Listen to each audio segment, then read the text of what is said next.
4 ते 5 तास झालेले आहे। आपलं दही इथे छान सेट झालेलं आहे, तुम्ही बघू शकता। अगदी छान असं घट्टसर आपलं दही इथे बनवून तयार झालेलं आहे। कुठेही याला पाणी सुटलेलं नाहीये। अगदी मी दाबून दाखवते तरी याला अगदी छान याचं टेक्स्चर आलेलं आहे। अगदी छान असं आपलं दही इथे बनवून तयार झालेलं आहे, तुम्ही बघू शकता। त्यासोबत आपण इथे बाउल वाडग्यामध्ये पण असं दही लावलं होतं, तर यामध्ये सुद्धा अगदी मी हे असं करतेय, पाडतीये तरी हे दही पडत नाही। अगदी छान असं यामध्ये पण आपलं दही छान सेट झालेलं आहे, तुम्ही बघू शकता।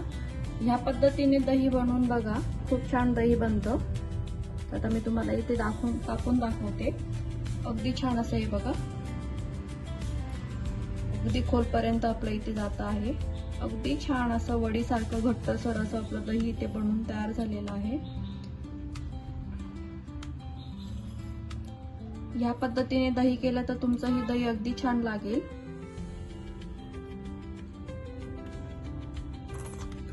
हे बघा, अगदी वडीसारखं इथे आपलं दही बनवून तयार झालेलं आहे। किती घट्टपणा या दह्याला आलेला आहे, हे बघा। अगदी खरवसासारखं आपलं इथं दही बनवून तयार झालेलं आहे। ते याला पाणी राहिलेलं नाहीये, अगदी घट्ट असं दही वडीसारखं आपलं दही इथे बनवून तयार झालेलं आहे, हे बघा।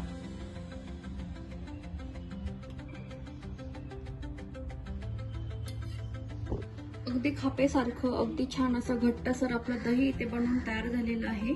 तर अशा पद्धतीने व्हिडिओमध्ये ज्या टिप्स सांगितलेल्या आहेत, ट्रिक त्या फॉलो करून तुम्ही अशा पद्धतीने घट्टसर असं दही बनवू शकता। बघू शकता तुम्ही इथे मी हा ग्लास उलटा करते तरी हे आपलं दही इथे पडत नाही। अगदी घट्टसर आपलं हे दही इथे बनवून तयार झालेलं आहे। खूप छान ही दही बनवण्याची पद्धत आहे। तर तुम्ही बघू शकता इथे आपलं दही किती छान बनवून तयार झालेलं आहे। घट्ट असं मलाईदार असं बघू शकता तुम्ही, किती छान याला वडी पडलेली आहे।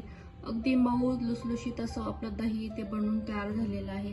कुठे याच्यामध्ये पाणी दिसत नाहीये, अगदी छान असं घट्ट मलाईदार आपलं दही इथे बनवून तयार झालेलं आहे।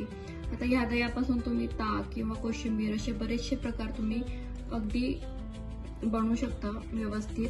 तर दही कुठेही आंबट होत नाही, कुठे याला पाणी सुटत नाही। छान असं दही आपल्या इथे बनवून तयार झालेलं आहे। व्हिडिओमध्ये ज्या काही ट्रिक सांगितलेल्या आहेत त्या फॉलो करून तुम्ही सुद्धा अशाच पद्धतीने दही बनवू शकता। तर व्हिडिओ कसा वाटला कमेंटमध्ये नक्की सांगा। पुन्हा भेटूया अशाच एका छानशा सोप्या रेसिपी सोबत। तोपर्यंत मस्त रहा, आनंदी रहा।